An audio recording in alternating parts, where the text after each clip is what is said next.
Tantor Audio, a division of Recorded Books, presents Anxious to Talk About It, Helping White People Talk Faithfully About Racism, 2nd edition, by Carolyn B. Helsel, narrated by Sarah Zimmerman. Preface to the 2nd edition. In the spring of 2017, when I first wrote Anxious to Talk About It, I was seriously stressed out. I was anxious in the sense of being fearful and terrified, worried that I would say the wrong thing or hurt people with my words. Even after almost a decade of studying ways to talk about racism with white people and speaking in churches and workshops, I still had waves of white guilt and shame that would blast me out of nowhere, shouting over my writing voice with a roaring, "Who are you, as a white privileged woman, to talk about racism?" I had to keep coming back to the idea of gratitude and the gift exchange, see Chapter 6, convinced that I was doing this out of gratitude for the opportunity and firmly believing that I had some small contribution to make by trying to get more white people to talk about racism. In writing this 2nd edition, I am truly anxious to talk about it in the sense of being positively eager to be having these conversations. I am in awe of the many brilliant authors and speakers who have published books in the past few years, and I am thrilled to see the leaders who have risen up around the world to do this important work. And yet the need is still so immense. There are so many who still need to hear this message that racism is something we can and need to unlearn. I was shaken, like many others, by the video of George Floyd's murder on Memorial Day 2020. Soon thereafter, the responses that came from all corners of the globe were deeply inspiring. There are so many people, particularly white people and people of color who are not black, who are showing up to Black Lives Matter's protests, declaring enough is enough to police departments that refuse to hold officers accountable when they abuse their power by using lethal force. There are many examples of white men armed with guns who have been taken into police custody alive after shooting and killing others. To attribute the deaths of unarmed black men and women shot by the police to fearing for their lives or justifiable cause is deeply wrong and unfair. I hope you can feel that unfairness deep within you. If you don't yet, and if you are still trying to make excuses for these deaths, I hope this book will help you reconsider your feelings about these events. I am anxious to talk about it at this moment because the need has never been clearer. We have to change our ways and acknowledge the power of racism over our lives, and at the same time to affirm with all our moral conviction that we have the power to change. We don't have to allow racism to mock our ideals of justice and fairness, and we don't have to let it keep showing our inadequacies as people united under the principle that all people are created equal. We can come together as one human family to see how our differences are our strengths and how we need one another to survive on this planet. In July 2020, Chalice Press president Brad Lyons contacted me to see if I would be interested in writing a 2nd edition to Anxious. So much has happened in the 2 years since it was published, and people who are reading this book to start the conversation in their own communities may need to better understand the rapidly changing vocabulary around race talk. The phrase Black Lives Matter has gone from a slogan to a movement to being labeled by some as belonging to a terrorist organization. Recent books have popularized phrases such as white privilege and white fragility, which may have deepened white anxiety when it comes to talking about racism. And what is all this talk about critical race theory? These are some of the phrases I want to address in the first chapter to put them into the larger story of how the conversation around race and racism continues to change with time, and how our stories around these phrases also impact how we respond to conversations about racism.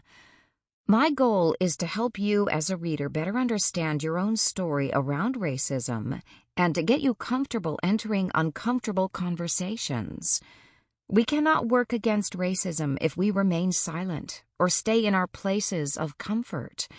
So, paradoxically, I want to provide you with tools for self-comfort, soothing your own anxious responses so you can stay engaged for the long haul. There are plenty of opportunities for emotions to run high in these conversations.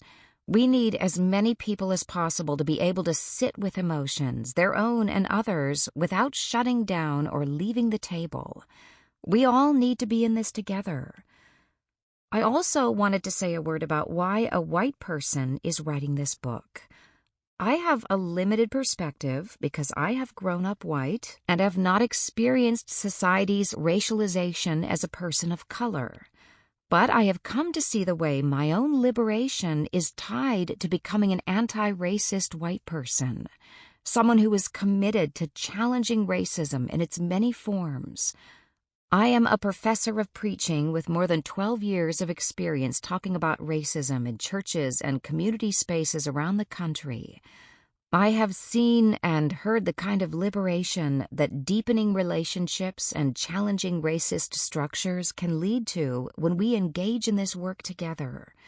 I also have heard people of color say, we didn't make racism, white people did, so it should be the work of white people to end it. White people have a responsibility to unlearn racism so they can work among other white people in this process. So many spaces continue to be predominantly white. It's going to take a lot of white people in those spaces to challenge those demographics, working alongside and supporting the people of color who are working for change throughout society. Let me suggest some ideas as to how Anxious to Talk About It can help us continue this conversation today. 1. Focus on gratitude when we begin to burn out on the struggle, looking to the many gifts this process has given us and reminding ourselves that there are more gifts to be received. 2. Look for ways to highlight the gifts of people still overlooked because of racism, making sure our list of authors, movies, TV shows, news outlets, etc. are not filled with people who look like us, and that our circle of friends becomes more and more diverse. 3. Diversify intentionally and strategically when we are in positions to make hires, so that we look intentionally to diversify our workplaces, because differences bring us new perspectives and enrich our work life together. 4. Continue to learn ways to manage our own emotional reactions to the process of learning, talking, and acting in response to racism, so that we do not project our negative feelings onto others. I hope the additional materials and resources available in this revision will be helpful for you as you continue this work and as you invite others into the process with you. Blessings, Carolyn Helsel, Spring 2021. Introduction. Naming our anxiety.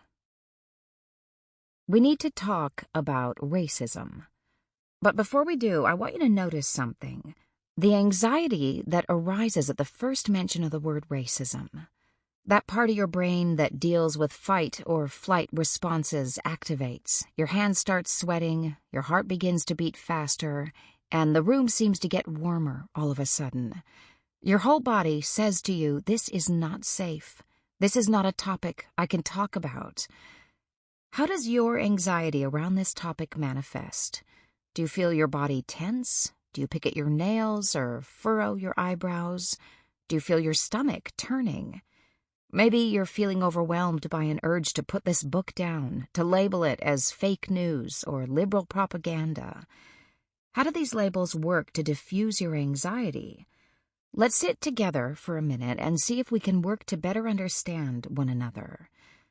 Maybe you've had an experience in the past that makes you uncomfortable. Maybe you've said something that someone else pointed out was offensive. Maybe you see protests with Black Lives Matter signs and you're not sure whether talking about race means you'll be asked to join a march, or if you are white, whether you'll be called out as a racist if you don't. Perhaps you've been to anti-racism workshops and diversity trainings, and nearly every time someone breaks down in tears, usually a white woman, and you don't have time for any of this. Aren't there other things the group should be talking about? What are the sources of your anxiety as you think about race? What are the memories that this subject stirs up for you? The divisions in society today may suggest that a conversation as politically charged as racism is not going to go down without a fight, or at least hurt feelings and strained relationships. If you are a perfectionist, perhaps the anxiety comes from past experiences of not knowing the right answer, of trying to do something good only to have someone else misinterpret your actions. If you get defensive when this subject is raised, perhaps it comes out of an anxiety that you will be wrongly accused of being racist. If you generally think of yourself as a good person, perhaps this subject creates anxiety that you will never be good enough when it comes to race, because you are a white person. If you are a person of color, you recognize the different ways other people of color respond to racism, and maybe you've been charged with being not black enough, or still dealing with your internalized oppression and dismissed as not being woke enough. Perhaps you have immigrated here from another country where your people have witnessed violence and political conflict unknown to most Americans, and you are wondering why talking about racism is so important when you have witnessed attempted genocide in your lifetime or have heard the stories from your parents' generation. This book is written by a white person, originally conceived with other white people in mind, but people of color who have read this book or heard me speak have said it helped them to better understand talking about racism with white people. I also speak as a United States citizen in the context of U.S. history, knowing that other countries have their unique histories of trauma related to colonialism, sectarianism, and ethnic conflict. Because racism in the United States is a part of our history as well as our ongoing reality, it is important for those of us living in this context to understand it. I originally wrote this book out of my own anxiety, stemming from my own experiences of learning about racism and trying to find a way as a white person to join a larger movement of people working for racial justice. It came after years of pursuing graduate education in the field of religious studies to help me in my context of teaching white preachers to preach about racism. At first, I wasn't very good at it, but I have to tell you, while the conversations haven't gotten easier, I have experienced less anxiety around them. I've spoken at churches across the country, in college settings and denominational meetings, to students, at public school parent meetings, and on public radio and podcasts.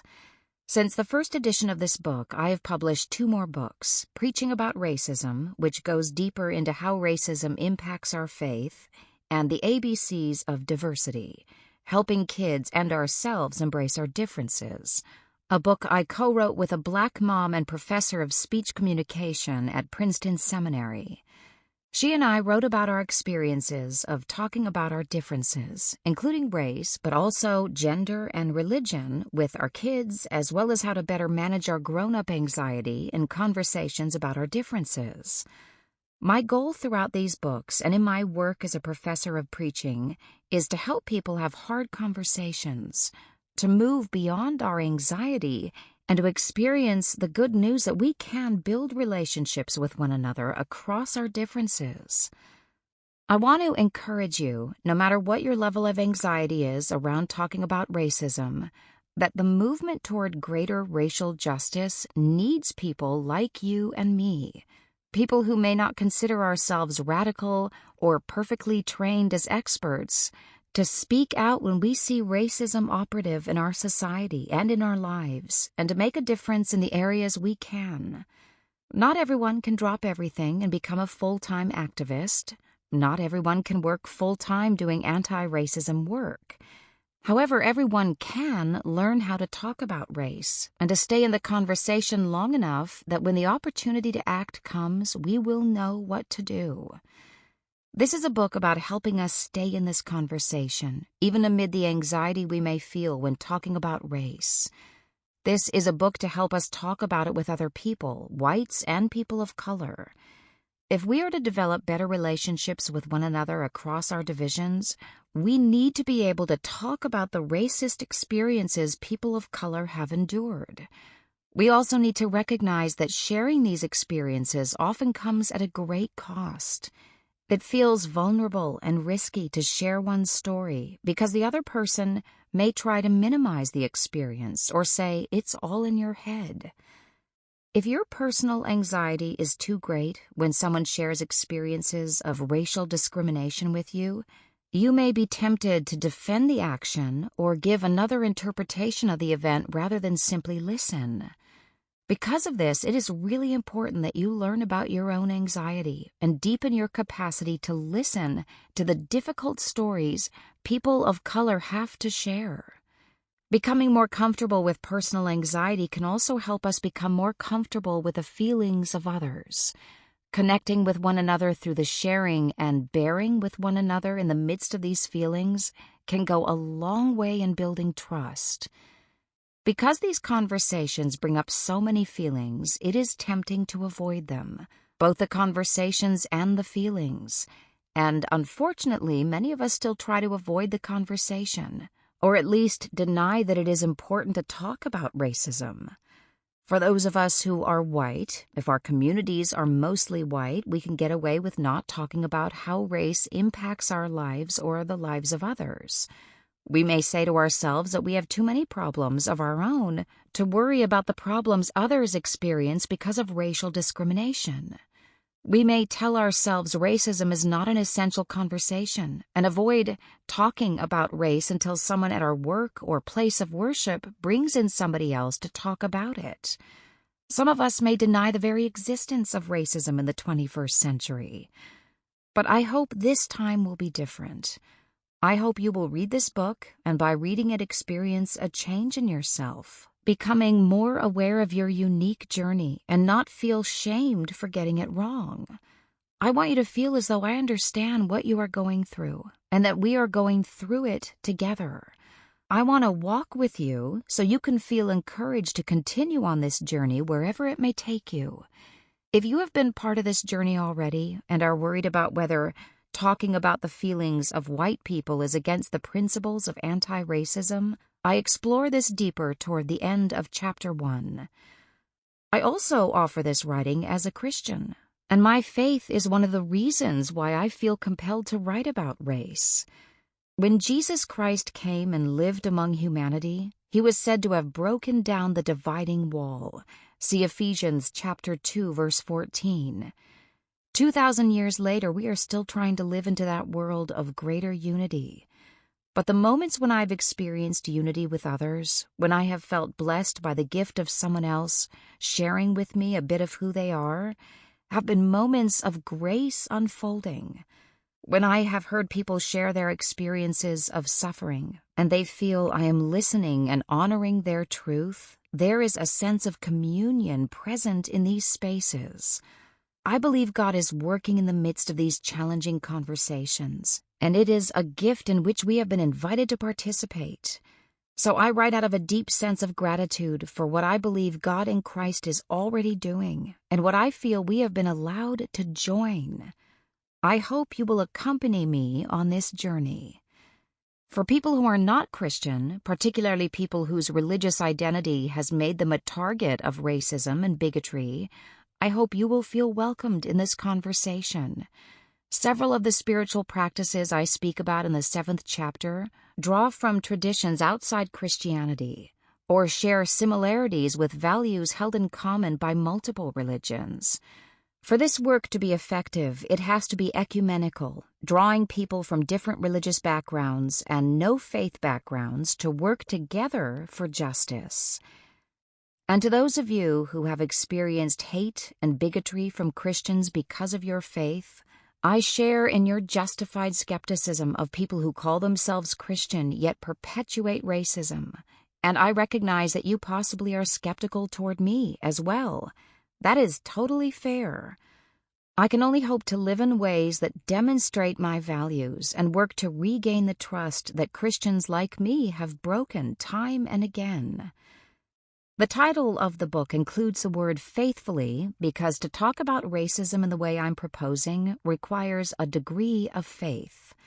For people who are Christian, to talk faithfully means to do so in line with the ideals of our faith, to talk in a way that brings honor to God.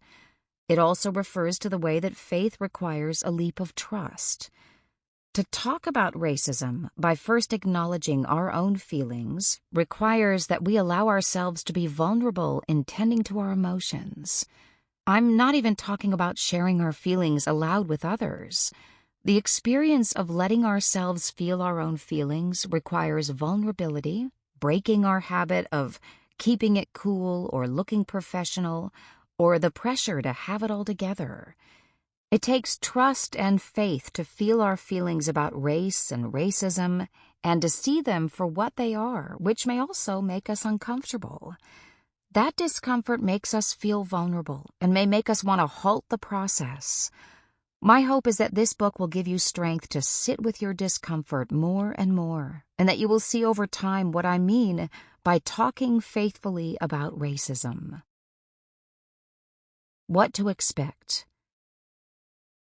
This book includes stories others have shared with me. Sharing these stories is a way I bear witness to what is going on in their lives, both the pain and the joy. I will share stories from people of color and from white people, and for the most part I've kept their real names because they have expressed their willingness to have these stories shared with others. In cases where I have not directly received someone's permission to share their story, then the experience I relate will have identifying markers removed so that they may remain anonymous. In addition to stories, this book contains questions for reflection and discussion. Because this is a book about talking and not simply reading, I ask that you find a way to read it in conversation with someone else. At moments when I ask questions of you, the reader, I hope you will position yourself to answer them with someone else. Perhaps as part of a book club, a small group, or a leadership training event, you may read this book and have conversations as a group. Let others know you are reading this book and invite them to join you. The more people joining in these conversations, the greater the possibility for understanding and change. Finally, expect to feel emotions while you read and talk. That is the whole point of this book, to notice the emotional toll of having these conversations so the emotions do not derail the conversation or cause you to avoid it altogether. Expect to feel your feelings, acknowledge them, respect them, and if you can, attend to them. If you can keep a journal while reading this book, write journal entries that name the feelings you are experiencing. Ask yourself questions about where the feelings come from and write down your answers. As you do this, keep in mind that no feeling is bad or wrong. Feelings just are. If we ignore our feelings or try to deny them, they eventually have a way of sabotaging our efforts. So as you are reading this book, take a moment as you need it to check in with what you are feeling, writing down your thoughts and feelings if you can, and trust that this is part of the process. Remember, it is difficult to talk about race and racism. This is a long journey, so be prepared to extend yourself some grace. The chapters invite you to consider your own emotions and stories about race, and how those stories impact how you interpret the world around you. The first chapter will talk about how these three things, emotions, stories, and interpretation, are linked.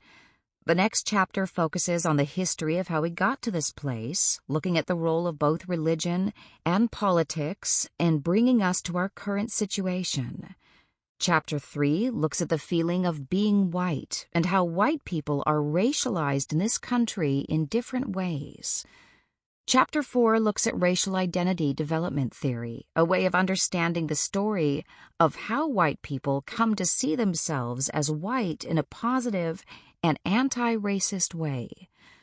Chapter 5 presents different stories about race that people have shared with me. These stories present challenging emotions. Chapter 6 moves into the work of interpretation, and I suggest that gratitude is the lens through which we can best interpret these difficult conversations. Finally, in Chapter 7, I present several spiritual practices for ongoing engagement in difficult conversations about race. This book was several years in the making. As I prepare to give birth to this book of ideas for a second time, I pray that it will meet you where you are, encouraging you to embrace hard conversations. I continue to write out of a heart full of gratitude, a sense that God has called me to talk about the difficult topic of race among other white people, and it is a gift I want to share with you. If you choose to receive this gift, I believe you will be led into deeper opportunities of sharing and gratitude with the people in your community and within your circles of influence. As you engage in these conversations, know that I am praying in advance that they may be fruitful. Carolyn B. Helsel, March 15, 2017, revised October 23, 2020. Chapter 1. The Way We Talk About Racism.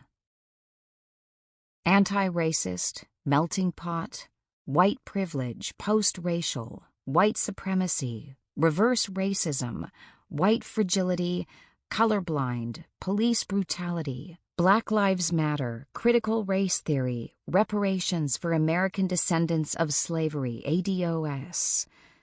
Which words do you associate with racism? Which words are new to you? Which words make you cringe? Depending on when you read this book, what has been on the news recently, and what the people closest to you are saying about racism, you will talk about racism using the words that you know and are most comfortable using. The way we talk about racism is impacted by how we hear other people talking about racism, and we may or may not know the same words or the same language. Words have a history. They have an origin and a story. Words communicate with a purpose. Let me be clear. The words I am using to write this book convey a distinct purpose or goal. I want to motivate you to talk about racism with others so that you can build better relationships with people who look different from yourself. To do this, I will be using words I assume you already know, explaining other words that may be new to you, and helping you see the larger stories and histories behind these words.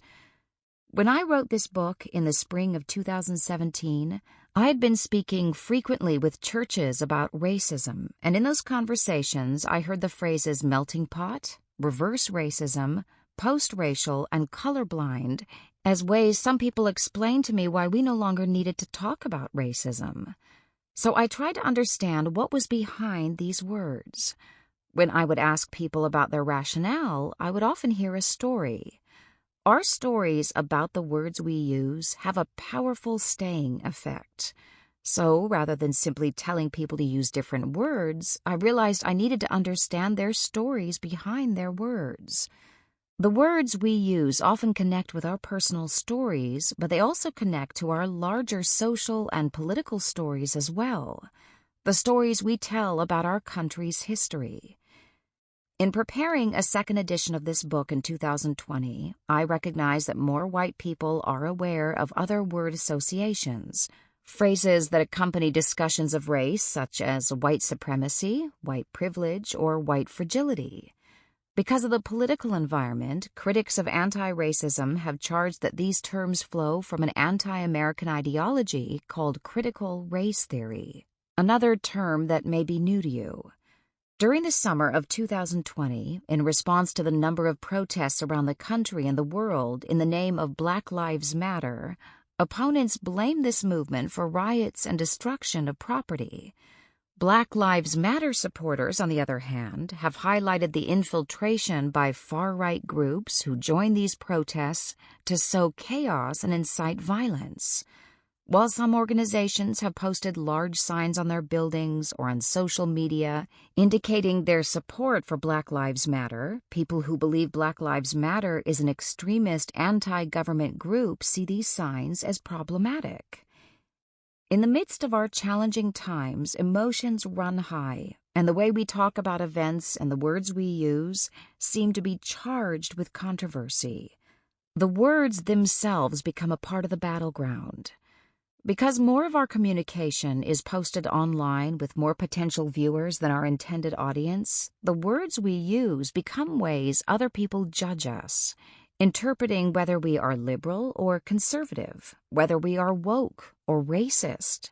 How do we begin to have conversations around such an important topic when we do not know whether our words will be taken out of context or used against us? Take a deep breath. Listen to your body. Sample complete. Ready to continue?